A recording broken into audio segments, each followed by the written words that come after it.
Dire team ban. Hey everybody, how's it going out there? Allow me one moment as I update the title of my stream. I'm not casting a European Elite League game like I typically have been doing lately, but this is indeed an NEL Season 2 game. It's not ticketed, unfortunately, so I'm going to go ahead and unfortunately have to drop off the item tag here. Dire team Bummer. ban. People just so eager to get these games rolling right off the bat. Let me update that one more time. And that's done. Alright. Radiant team ban. Swell. Getting all prepped here. Alright, so I hope you guys don't mind. Obviously, you can catch the other NEL Season 2 game happening right now live at twitch.tv/NeoDota, but I figured, you know, who's going to cast the other game running parallel to it? So there's, 2 to 3 NEL Season 2 games running at once. The season did just start last hour. Reserve time. Dire team pick. Forgive me, I gotta have Radiant my team inhaler. pick. And yeah, so here we are. The North American Elite League, I guess would be its proper pronunciation. But we're back at it again. The last playoff series obviously did end in favor for Team Arteezy, which won the Season 1. So congratulations to them. Congratulations to Ryrubos 5 seconds for remaining. being the top of the pack. He won a bit of money himself. And with that said, a lot of players are jumping right into the mix. They want to push up their rankings immediately to the top. A lot of players like to get as many games as they can early, solidify themselves in the top 25, and be able to step back and take a breather from playing too much later in the season. So you're going to see a lot of games real quick. It's definitely worthy buy of the ticket. You can pick it up, I believe, for about $5 or $4.99 in the Dota store. It's NEL Season 2. Also can get the European Elite League ticket if you want to watch players like a bunch of familiar faces from Alliance, and Na'Vi, the Dendies, the Funix, the Lodas. They're all playing together, a mix and match team session. It's always a joy to watch these kind of games because they like to play a little outside the box. Not a lot of those cookie cutter builds, even though as I'm saying that, you can see in this draft things are going pretty serious so far. But you'll see a lot of new things pop up. A lot of players play outside the typical roles they do. And, it's interesting to see them attempt to find the chemistry to work together, even though they probably haven't had the opportunity to play together very much. So it's always a pleasure to cast. And I want to thank me and my 4 viewers right now for joining me in this late night Kotlguy. That's right, we're going to go ahead and we're going to take it easy right now. The ban has started, and obviously I'm going to pay the respect to the players, and let's talk more about the game at hand. So a lot of the typical bans and picks you can see on the Radiant side, banning out the Venomancer right away. You don't want to deal with that extra ward and pushing power of the Elder Titan, of course, which is extremely versatile, and the Viper, which was said earlier as one of those just supreme heroes. There's not much who can counter him, and he just brings so much to the table. It's better if we just get rid of him right off the bat. And the Dire went ahead and they picked up the Lich and the Vengeful Spirit, so we got a couple of potential early support roles, more roaming ganking ability. Obviously the Lich with the Sacrifice able to take an early advantage in his laning phase and really making things a little more difficult for the Radiant side. And the Radiant counter that by picking up a Clockwork, the excellent offlaner, and great team initiator, along with a Rubik and Luna. And of course, Rubik able to be that sponge and adapt his game on the fly. Vengeful Spirit and Lich are providing enough tools for Rubik to really let him have a joyous time at this game, if you will. And the Timbersaw was also picked up, and I always enjoy casting and watching a Timbersaw. The typical snowball hero can be played middle or off lane and able to do copious amounts of burst damage, able to shut down the likes of a Luna or Rubik very quickly, and you can't really shut him down too easily with a Clockwork. With the Timber Chain, he's able to get out of a pickle in no time. And looking back over some more of the bans, we have the Pugnan, the Lifestealer, taken out of the mix, as well as the Obsidian Destroyer. So a lot of respect for the mid lane phase, at least, by this Radiant team not wanting to go against the Viper or the Obsidian Destroyer. They're going to try to make the mid game as easy as possible, which could potentially be the Luna, but I would be led to believe that their 5th and final pick is going to be the pickup for the mid lane. So that's pretty nice. But they do opt to go for the Weaver, the ever-elusive Weaver play. You know, something you see more in a serious Tide. And oh, look at that. Tide Hunter is making an appearance. I don't think I've had the privilege of casting a Tide Hunter just yet in these in-house league games. So this is going to be exciting. I would fit Tide Hunter obviously in the same category as a Magnus. 10 seconds remaining. He really makes fights exciting. He makes fights happen. 5 try my best seconds to remaining. transfer over my true inner excitement for everyone, even though it's fucking like near 1 in the morning here on the East Coast. I'm gonna try my best to really get the hype flowing. Let's get the hype train going. A late ban out on Crystal Medium by this Dire team, and the Radiant counter by getting rid of the Anti-Mage, which is kind of unique because we typically don't see an Anti-Mage pick very often. So I'm gonna go ahead. I'm gonna jet to the refrigerator. I want you guys to just apologize for a moment. I'm gonna jet to the refrigerator. I need something to wet my whistle. All right? Oh, there we go. Spectre and Windrunner. I haven't seen a Windrunner in a long time. Of course, Spectre's gonna go for more of that Dire, you know, late game, you know, farm build up. Gonna play in the safe lane, most likely the top. And well, I'm gonna shoot, get something to drink, shoot right back. We'll get these intros rolling. So one moment.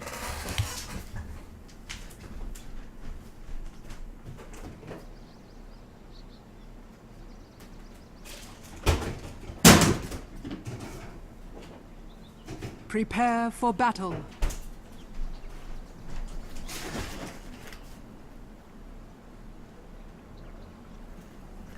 Oh yeah. Oh yeah. Just grabbed a nice jug of mango iced tea. All right. Starting the beginning of this game on the Radiant side, we have Annihilate playing Clockwork in the mid lane.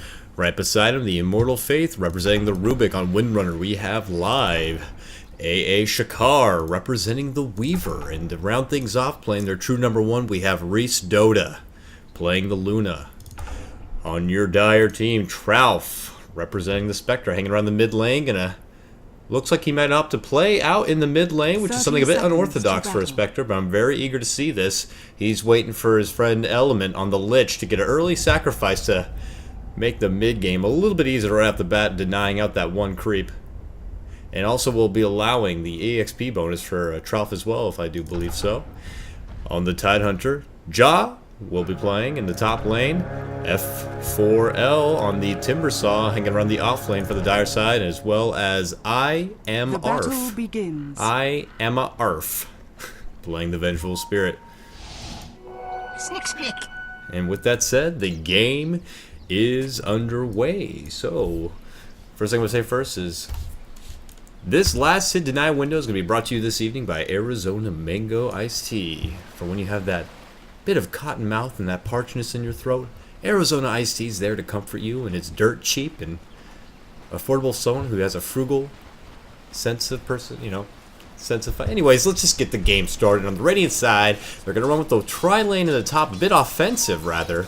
You got the Windrunner Shackle, followed by a Telekinesis, the easy laying nuke for Luna to clean things up, so very offensive build going against the solo Tide Hunter. He's going to be in a bit of trouble this, and they're going to run with a duo lane on the Dire team. They're going to keep Element middle to babysit Trouf and try and make things as easy as possible. They're going to go a little bit of an old school, if you will. I Annihilate Clockwork going to be in the mid lane, and already coming to the backside, it looks like I Am Marf, the Vengeful Spirit, swinging around the backside, going to...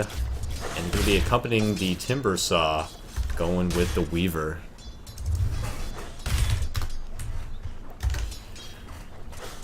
Six to 3 already, as you can see, so taking Reese going right off ahead of the pack. 7 to 3 is his creep score. He's going to be taking big advantage in this lane. The excellent babysitting skills and harassment by his two supports in the Windrunner and Rubik are going to keep things in a bit of a pickle right now for Jaw. He's going to really have to play it patiently. He doesn't even have anyone behind to get the pulls really going. He's just going to have to sit back and soak up as much XP as possible and just tough out this early laning phase. It's pretty much going to be the name of the game for the Dire side so far, though they are trying their best to take advantage of these other two lanes. It's not going to be as hard of a time for the Weaver in the bottom lane having that Sakuchi. He's going to be able to get himself out of the jam, but will he get out of this one? The stun is laid out, and just like that, he's not in too much trouble unless they decide to bring down some Dust and Sentries, which would be a wise choice. They do have one on hand, probably saving it for an opportune moment to really make a jump on them.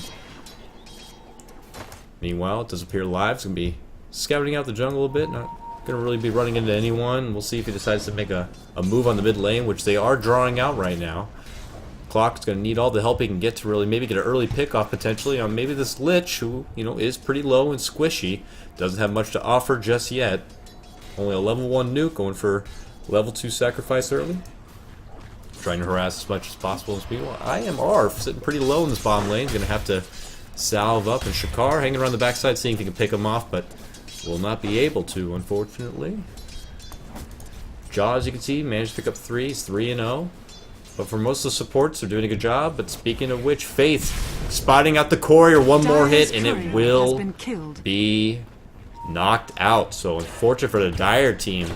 Just getting a picked off courier, and now they're going to make a move. Here we go. The cogs are dropped, but pushing Trout to the opposite direction. The power shot flies, but it will whiff, and just a bad luck placement of the cogs, unable to pin them in there. Will miss the opportunity for a nice pickoff, but instead they do get to walk away with the courier kill, which is pretty nice. Too bad this isn't a ticket a game, and I can't let you guys have the benefit of getting those item drops, but it's okay. We'll consider this a nice little warm-up for now. But it is a legitimate NEL match. These players are playing for ranking, and the points do matter. So they are going to play it seriously. It's not anything to just take lightly. Just unfortunately, we don't get the benefit of someone hosting up with a ticket thing, which would be nice. That's okay, though. All the meanwhile, as you can see, Luna 21-12, definitely leading the pack as far as CS. And John, knowing he's in this lane going to 1-1, is going to be a little more aggressive and try to get a little more of that farm and XP. Meanwhile, as you can see, Vengeful Spirit running into a bit of trouble. Sakuchi going off the telekinesis, the power shot, and that's more than enough to finish her off. She's going to be going to the afterlife and back to the base. And now, unfortunately, Timbersaw's going to have to be sitting back a little bit, as this tri-lane is not going to really give him the space he needs to start leveling up. Because Timbersaw is at his best when he gets that early level 6, that little extra meaty ability to really roam around and use his mobility to get quick pickoffs on those weak supports with that huge amount of burst damage, as you know.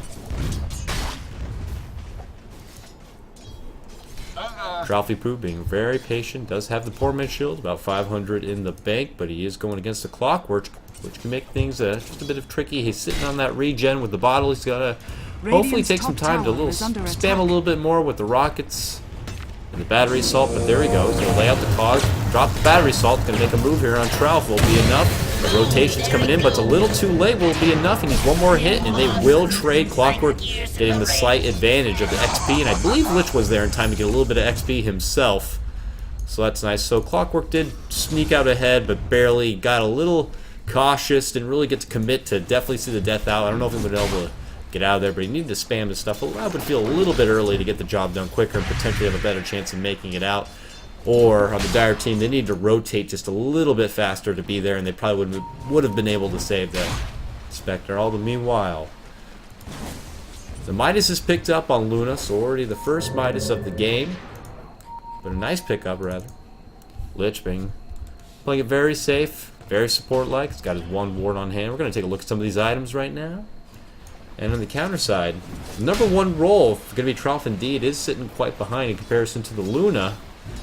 Not much, as you can see, picked up on the Dire team. They're having a bit of a slow start. They're really going to need to start to step it up and get the kills. The score is 2-1 in favor for the Radiant team. The Eclipse dropped out, and easy timing to quickly pick off Jaw. Just not really paying too much attention, noticing the creep wave coming down, and the very patient Reese waiting out for the opportune time to pop the R button and take him out. So making it a bit easy and really increasing the motivation of this. Luna's going to really take it to the next level now, especially with that Midas. He's going to be getting a lot of farm real quick. The hook shot out on mid. Annihilate, making a move on Elements, but a quick battery assault. He will get him quickly. Now it's a matter of getting out of here without making a trade. He's going to make a run for it. The cogs are down, but Windrunner, a buddy in need, is a buddy indeed, is going to help him out, and having the advantage of picking up that rune. It's going to go ahead and ball right back up. So a nice easy pickoff for him to pick out Elementary. Is it Elementary or Element? Elementary. Element, my dear Watson. Oh, and all the meanwhile, Tidehunter did take out the Rubik over here in the top lane. So it seems he came back and managed to get a quick pickoff on a low life Rubik, just overstepping his boundaries a little bit. So very helpful for Jaw to get right back in it. Did unfortunately fall to the Luna previously. He's sitting pretty low right now, and Luna still doesn't have the Eclipse just yet. Taking a lot of damage here. But the Rubik's showing back up. He wants a bit of vengeance. He's making a move in. He's going to go ahead and hunt him out. If he cuts through the trees, he'd get him, but he's not going to. The power shot is out. It does land, but not quite enough damage to take him. Vengeful Spirit shows up, lays out the magic missile, and says, "Step off, brother. You ain't getting my boy Tidehunter this time." Protecting him out right there. Meanwhile, Trough trying to get back in the mix. Opts to pick up the early bracer to get a little bit of extra life. Doesn't want to be quite as squishy. Susceptible to early burst damage. Meanwhile, the Weaver looks like he's going to be going for that Lincoln's Sphere build. We'll see if he gets it around the optimal 15 to 18 minute mark. Has the Ring of Health right there and about 1k in the pocket, so he does have his perseverance. He's able to pick it up. And meanwhile, the Timber Saw finishes off the Mana Boots. So, making it done. The job is getting done in due time. It's a matter of this Dire team with that Tidehunter, which we haven't gotten to see very often. He can make team fights happen and turn things around, but all the meanwhile, IMR bringing him to a bit of trouble. The Shackle's out. Of course, we'll catch on the copious amount of trees. Power shot, laying out the magic missile. But here comes Tidehunter. He does not have his Ravage. It is down for 50 seconds. I'm trying to juke things out with this Luna. Luna has Eclipse now. Will she pop in a last-ditch effort? Oh, it looks like she was trying to trigger it, but it was not enough in Jaw. Able to do the pirouette of death and finish him off. F4L trying to make a move in, does whiff on the Timber Chain, unable to catch up, but here comes Annihilate. Perfect opportunity to lay out the pods in the battery. Salt's going to be laying it down on F4L, and see you later. Quick turnaround element now. Very eager. Drops the ult immediately, right on Clockwork, and telling him he's in the wrong neighborhood in this Dire jungle. And now Windrunner trying to make it out. Doesn't have much to offer. The Windrun is down, but now it's up. Just the opportune time. He's going to make a run for it, but the speed isn't quite there. The Gush slowing her down quite a bit, and Jaw very eager for this. But he will back up. The Luna showed up, and she does have that Eclipse ready in her back pocket. So Jaw getting right back into the mix. They're starting to make things happen. The rotation's been working there for them. They are, you know, getting a bit of redemption on these early pickoffs that the Radiant team are trying to do, but it is their game still so far. It's 7-5. The Luna is leading the pack. And same with the Weaver, also on the Radiant side, right behind her. 50 and 47 CS, respectively, for each of them. The power trebs were picked up on the Weaver. So they are sitting pretty. Here we go. Annihilate making the move once more. The hookshot going out on Trout. There's the nuke. The telekinesis holding him down enough, not allowing the Spectre to get away via Spectral Dagger. The Ravage was there, but not sure if Jaw wanted to pop it or save it for an opportune time. He looks like he will hold it. Spectre. It is pretty early still. We'll be back in 10 seconds, and we'll have her Haunt available in about 25 seconds time to get right back into the mix if needed. And unfortunately, Annihilate does have a haste in his bottle. You can expect him to make a turnaround, potentially hunt through the jungle here, and maybe make a sweep back to this top lane. IMR seeing it a little bit on the lower end. The Lich rather, picking up his Tranquil Boots. Couple of treads, obviously, on the Luna and the Weaver. And on the Radiant team, nothing still significantly picked up yet. Jaw and F4L, rather, you know, they do have their Mana Boots, but not much else there. If we take a look at the gold graph, it's only, well, that was the EXP. The gold graph, rather, is up like 3k gold in Adventurous Radiant team, so they are holding on to this very well. I would have to put a slight nod towards the Dire team if they hold this game out a little bit, though the Luna can always be a tremendous threat. But I am going to be eager to see if the Dire team can potentially set something up with that Ravage and really get some sort of, you know, teamwork going. If they get a great Ravage followed by a Lich ultimate, all the meanwhile Clockwork, a very greedy Clockwork in the bottom lane is going to make a move and get picked off. He will trade the 1-for-1. Been busy looking at this top lane, potentially to see if they can get some teamwork. A swap to a Lich ult to a Ravage would be something quite pleasant to see. They already have the smoke. They're thinking the same thing. They're waiting to see if this Radiant team gets a little overzealous over here. It doesn't look like they might. They're going to be sitting back by this tower and playing it nice and safe. Going to get them a little bit frustrated. Now they're going to try to make a cut for the middle. We're live. Is hanging out as the Windrunner. But they do have these towers still available to rotate to. Surprisingly enough, not that much taken as far as towers. All the towers would appear still up at about 12 minutes into the game, so that's a bit unusual. We'll see if they decide to finally clump together and get a formal push to really bring the money in for their side, because they could certainly use it. F4L is going to scout things out. This mid lane, light hanging nearby. They are scouted out up here. Still, the Lich and the Vengeful, very persistent to try to get something going, but the ever so cautious Luna and Rubik. Now they're going to make a move. The telekinesis up and an eclipse will be more than enough to quickly finish him off, but it's not even necessary as they quickly converge. And Vengeful just hanging out in that spot a little too long. Element getting out of there rather quickly, but you know, all that waiting, all for nothing, just to get the one easy pick off is something you don't really want to happen. Clockwork has the hook shot ready. Dire's Cocked bottom back. tower is under attack. For an opportunity on Tim trying to scout out with the rocket. This Dire team, they know that they might be in a bit of trouble up here. Hopefully they're giving out the verbal warning, and we'll get the quick rotation. The hook shot does miss the nuke on job, but it's not going to do too much. And they're going to rotate into the top lane anyways there. Feeling a bit threatened. The Vengeful back, make an appearance to an even 3-on-3, and all the meanwhile, the rest of these Radiant's respective middle tower is lanes. under attack. Weaver's been very happy to be settled in this bottom lane. He's got about 19k in the bank, building ever so close to that Lincoln sphere. Wants to be able to get a nice defensive start going here before he gets overcommitted in these fights. He wants to be able to survive the burst damage that could be coming, the quick pick off from the Timber Saw would be something you don't want to deal with. So he's going to play it nice and safe and just take the time to farm up in the bot lane. His Radiant team does seem to be holding their own without him, so it's not too much of a problem. But they are going to make an advancement here on the tier 1 tower. Ja has eyes on Luna. Luna does have that Eclipse ready. The Ravage is out, and it does whiff a Sheever Ravage on the field. Unfortunately for Ja, but the rotation is here. The Radiant team is quickly showing up. He's going to go ahead and get out of there with a bit of shame and embarrassment, unfortunately.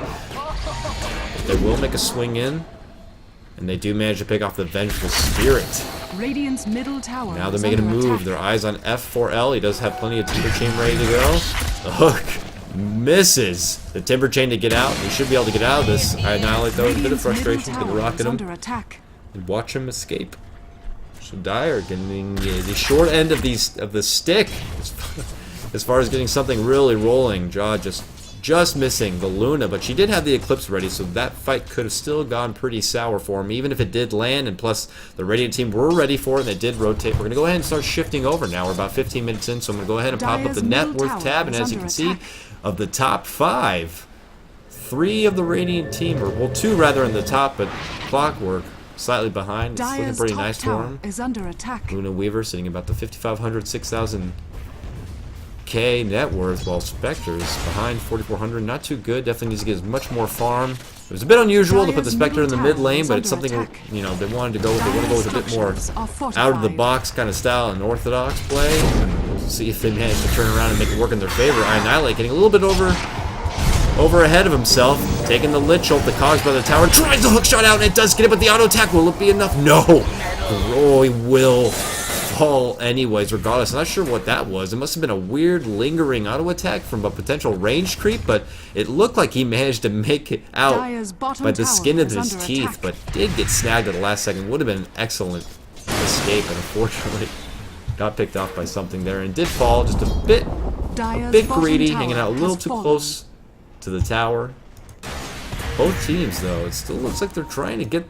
Oh, the first tower does fall finally for the Radiant side. They take the tier 1, the bottom lane, so good on them. So here we go. 900, no Ravage available in the bank. They do manage to make the turnaround and take out the Rubik, but Ja was sitting on very low life. The Timber Chain not really ending anyone. They're going to try to make a turn back. Ja will fall, but Weaver is going to pay for it. The Timber Chain is there. He's going to try to Sakuchi out. There's no vision, and he's going to make his escape. So these supports, especially going against a Weaver, they need to have a little more available on hand as far as detection for this Weaver.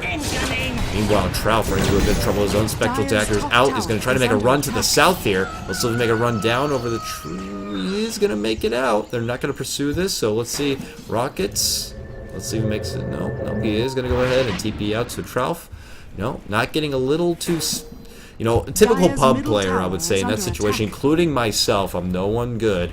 The typical person would probably freak out and try to run just a standard path up to the base, but Trout, you know, being the professional he is, you know, he's been through the ringer plenty of times. He has the patience, the game sense to just keep it cool. He finds the best, you know, pathway to make it out with as little risk as possible. He finds the right path and gets out of that potential gank situation. All meanwhile, though, Faith quickly taking out the burst from the stun, the spectral dagger, and obviously the spectral dagger and the timber saw. Rather is more than enough to quickly take down the squishy body of an early game Rubik there. Rubik is finally level 6, but is going to need a little more help in the survivability department if he wants to be available to be effective with that level 6.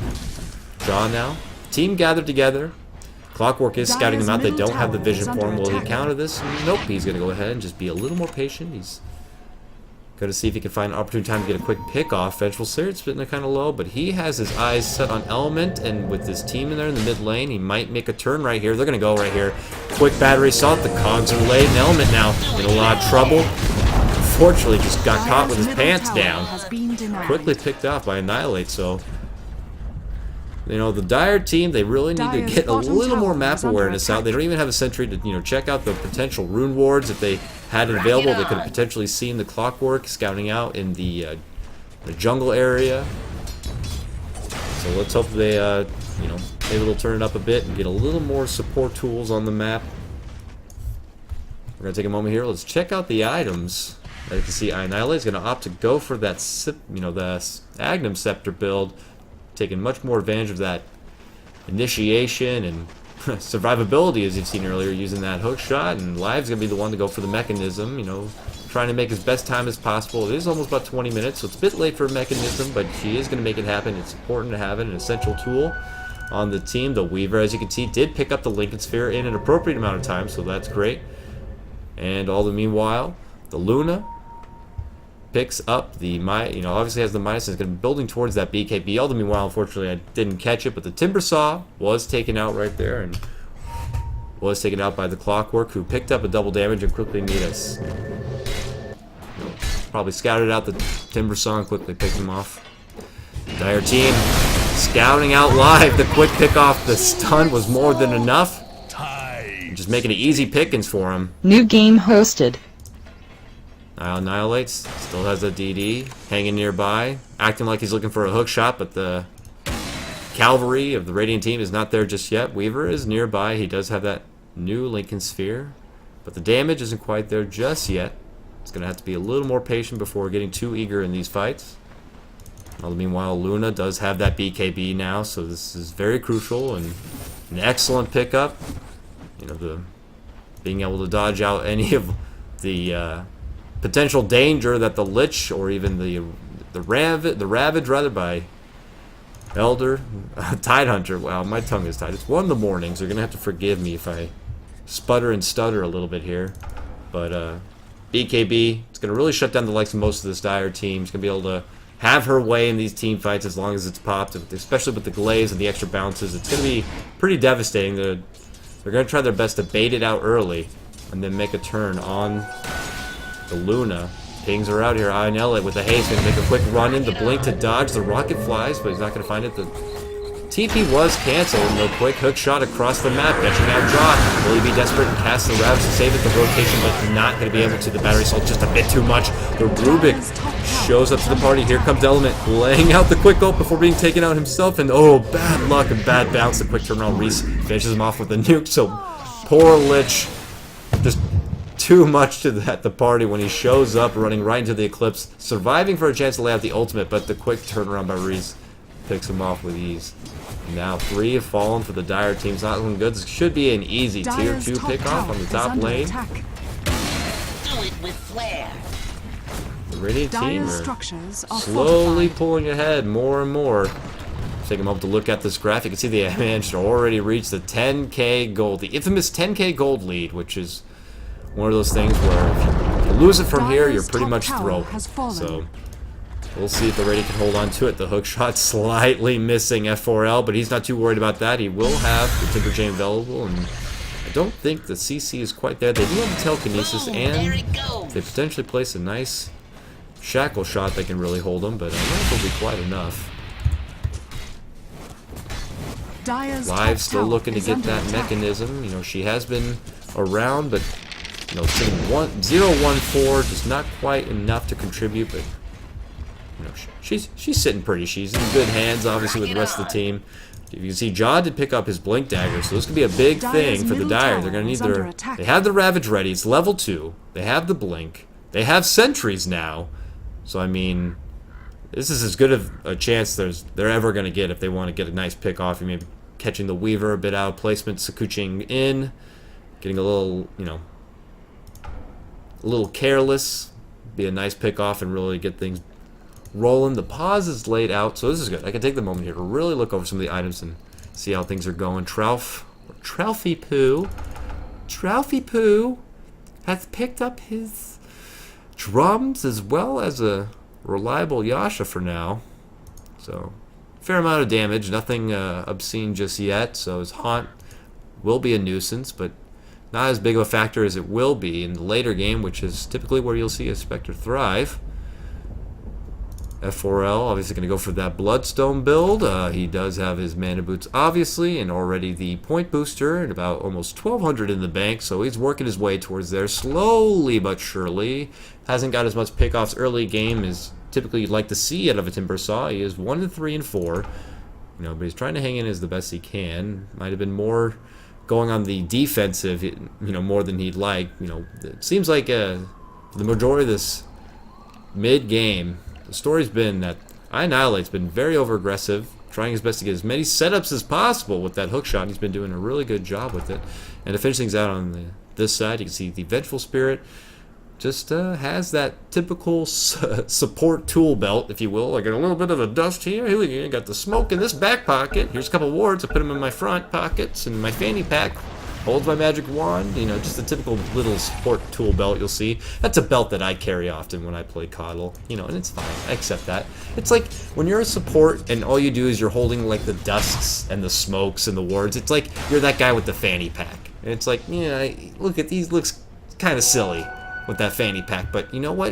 I need lip balm, and he has it in the fanny pack. So you know what? I appreciate it, and I like to have him around. That's the support of this game sometimes. Sorry, that was a weird analogy, but I'm going to go ahead and trademark it. Here we go. Finally, the Dire team trying to reclaim a little bit of this map control. Get the easy deny right there, plus that delicious bonus 50 bounty that you get now in this latest patch for taking out the wards. But the Dire, they're getting some more support ward. You can see a support ward right there. The Roche has still been up. Surprisingly, the Radiant team didn't manage to get a quick Roche pick off after one of these team fights. They might be thinking about it here soon. Obviously, the Desolator going to be the next pickup on the Weaver. You can expect him to finish that off, you know, within the next minute or two. Already having another hammer there. As you can see, Timbersaw going to go right back into the Mana Boots and probably eventually split that apart. Oh, no, he is going to... Oh, here we go. Yeah, he does have the Vitality Booster as well. He throws it together, puts the Soul Booster, just unfortunately with bad luck and items in your pocket, forcing you to take a little longer than you like to figure things out. Alright, so nice. Rubik did manage to pull together a Blink Dagger, which is probably one of the best pickups you can get. Meanwhile, Hookshot was laid out on the top, and just like that, made a thin paper. Vengeful Spirit does fall. The cause trying to do his best to blink in. Ravage only managed to get 2, but the quick BKB Bop in the Eclipse, more than enough, and that is going to shut someone's morale right down. Trout feeling it right there. This could be it, but hey, nice mini turnaround.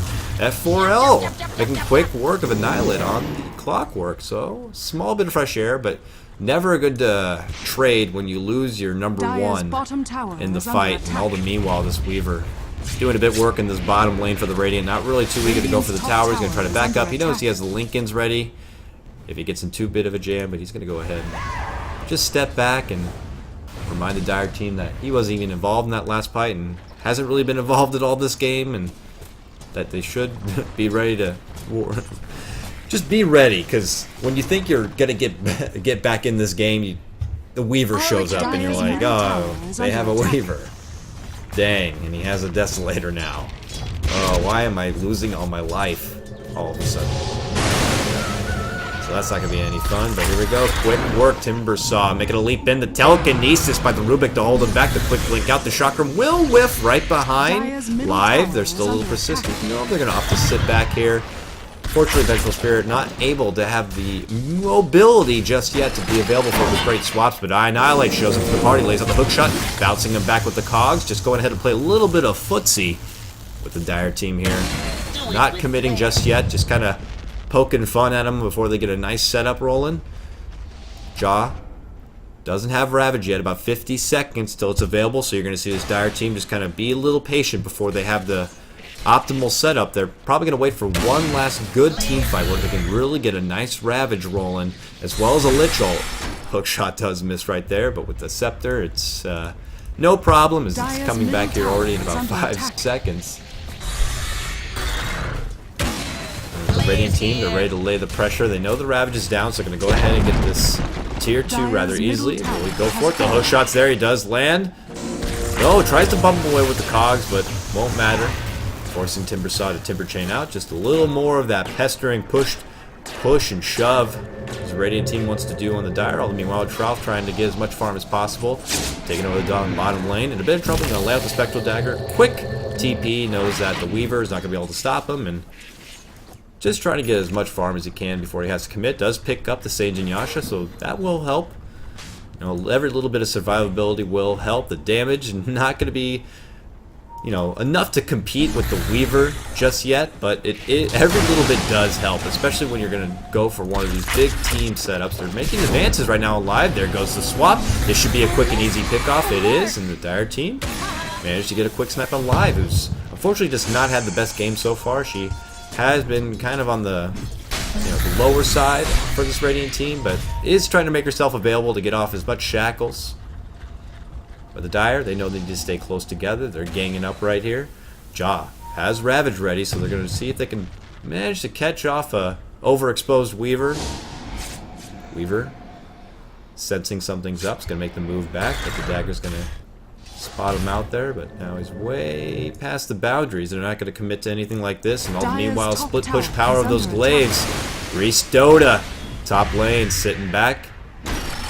Gonna go ahead and not overcommit just yet. Just they're gonna do a little bit of this back and forth push action, the split pushing rather, by Sakar in the bot lane, just pestering away down here, waiting for the Dire team to try to overcommit to jumping in this top lane, allowing the Weaver to sweep through the bottom.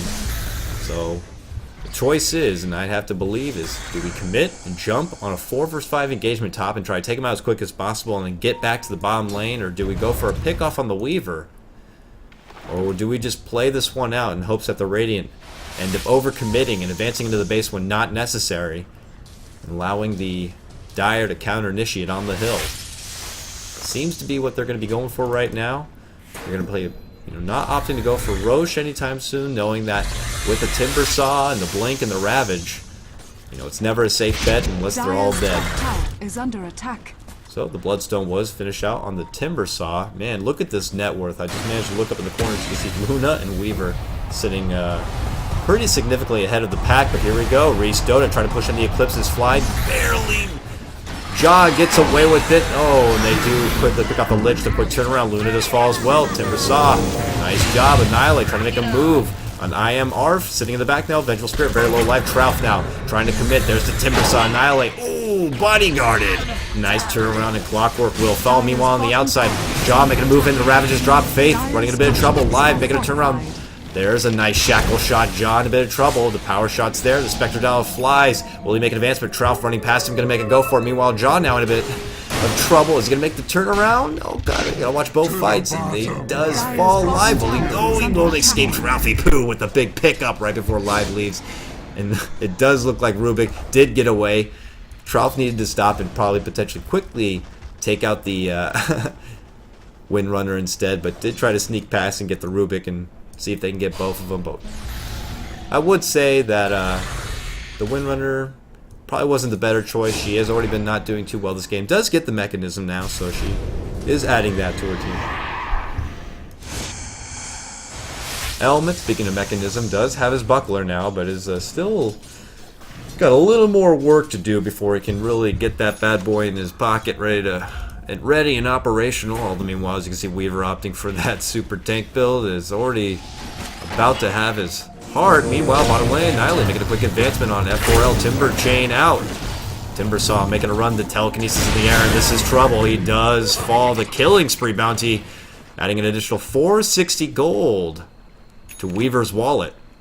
A Gucci wallet, I would assume. Maybe a Louis Vuitton all that delicious bottom farm. He's probably got some sort of Gucci bag or something on a Gucci bag. Do it with flair. Scar very happy this game. He's got already 1K. He's got his heart if he needs it and wants it. He might hope to hold for a little bit of gold and have that buyback in case they get a little bit overzealous in this fight, which you can see might happen now that he has all that extra delicious tanking ability. But Lich, not even 1K to his name as far as health, so he's always going to be easy pickings. Although meanwhile, Clockwork, adding a little more survivability and a bit of a pest, has the Blade Mail ready to go. Trouf, Blade Mail of his own.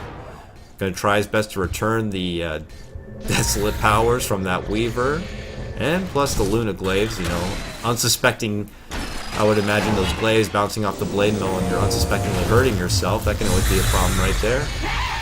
But the counter push power of their team is actually relatively fine with that Timbersaw Shotgun. They're able to try to hold the hill as long as possible. I believe the Ravage is there. Yes, it is. It's there right now. Tidehunter has Ravage ready. Obviously, the Blink ready. Gonna wait to see if they can find the opportune time to make a jump on the Radiant and really try to get this game back in their favor. They're a long ways off. You look at the gold, it's still 20k ahead. The Cookshot does make a nice jump in Ravage, hits about 4 of them. The Eclipse does fly though. They're trying to make a turnaround. The Blade Mills are pop will be enough to return the damage. They do take out the Clockwork. Very low Lich, very low Spectre, and Jaw narrowly escaping. Timber does get picked off though in the meantime. The entire team formidably trying to run away and survive. It's a 1-for-1 trade, but Weaver and Luna both sitting with a lot of life and a lot of damage are just making easy work of this Rax, and that's going to be your first Rax of this NEL game. And they're going to be stepping back now, so not looking too good. They did survive, but the ones who lived on the Radiant team were just a little more ready, willing, and able to already be in the base and lay out a threat. It was a good blink in, a good attempt, but just not enough survivability to last all the burst damage that the Radiant squad were able to lay down right away. Now they're forced to be choked up in their base. They don't have the vision. They do have this up here, and so they can see a little something. They potentially could see Reese up here. Let's see if they make a move on it. They are pushing ahead. Jaw has the blink ready. They're trying to just get out of this base. They want to be choked up. They have cabin fever. They want to make moves. I'm surprised the Radiant team didn't opt to go back and go for Roman. I guess they're still worried that it could lead to a downfall. The Blade Mail fight. Annihilate wins. Narrowly. Just has a little more takiness to his name, plus the battery assault obviously helping. Lets him get the best of that one-on-one fight. And now Timbersaw. Trouble. The hook shot back out. A bit back and forth here with the hooks and the cogs and the whatnots. Timbersaw escapes. Blink out by Jaw. There goes the rocket. Clockwork has another hook shot ready to go. Will not. Cast it out right there. Timbersaw. Linking forward. The hook shot will be there. There it is. It lands. And the Timber Chain as well. By Faith on the Rubik. They get the shackle shot, but here comes Lich. Laying out a very nice ultimate. Faith taking a lot of damage. Will fall. So nice little counter initiate by the Dire team to get the quick pick up and Annihilate. Turns it right around on the over-eager Timbersaw, and the remainder of Lich and Vengeful just not close enough to keep an eye out on the Timbersaw, and he will fall, but Annihilate once more. The hook shot flying in once again. Thank you very much. Active Scepter laying out the Blade Mail. He's hurting himself. He will fall. He figures he probably would have died regardless, and a nice 1-2 pickoff. And Trouf is back from the dead, laying out the Haunt. He's going to go ahead and get Annihilate the Shackle. Nice, but does not land. You need to get that angle a little bit better. One more. The Cogs as well. Here we go, you rascal. Running around the backside. Go ahead, Trouf. Get that rascally rabbit. He's trying to make a run for him. We have the Cogs. He has the hook shot in one more second. Oh, but the Spectral Dagger does poke him right in the ass and him out. Here we go. Trouf making a turnaround, but Luna's here. And she hits pretty hard. The Blade Mail. Gonna try her best to do some work. The mechanism popped by live, and they're gonna make a move. The mana not there. Does not quite have anything available. There's one nuke, but Trouf should be able to get out of this one. Spectral's daggers her way to safety. Annihilate in the area. Will he lay the hook shot? Nope, it won't quite be far enough. And we'll be forced to just do a casual push in a lane where they already took everything out, so a bit of a... It's going to get a bit jokesters here. Jokester action. They don't particularly advance themselves to the mid lane to finish things out. They did take the top racks all the meanwhile. Rat Dota. And now they're just going to casually hang through the base and just cause a bit of a ruckus here. There we go. I annihilate with the quick pickoff on Vengeful Spirit. And with that said, I'm going to predict that we're going to have about a 25k gold lead. Nope, we're up in the 30k gold lead bracket. So this is pretty much good game from here. And Dire's middle tower pretty good is under effort, but attack. congratulations. It would look to the Radiant team. I annihilate Faith, Live, Shakar, and Reese for pulling off their... This could be their second game so far in the NEL League. But, their first victory under my casting privileges, if you will. Boom! There it goes. A very passionate Tralfy-Poo runs through the jungle. Doesn't want to go out Dire's middle tower like a has- bitch. Dire's Running middle back tower quickly, has snagged fallen. off the backside. The telekinesis to hold in place will throw him out. Cogs, preventing him from making a good chase. But all the meanwhile, the game will end. If you liked what you heard, you can check me out at twitch.tv/Kotlguy. As well as the Twitter, the tweets and tweeting, if you will, at Kotlguy, and the YouTubes at Kotlguy Casts, or youtube.com/Kotlguy, and all that etc. stuff. Hopefully I'll see you guys in the next one.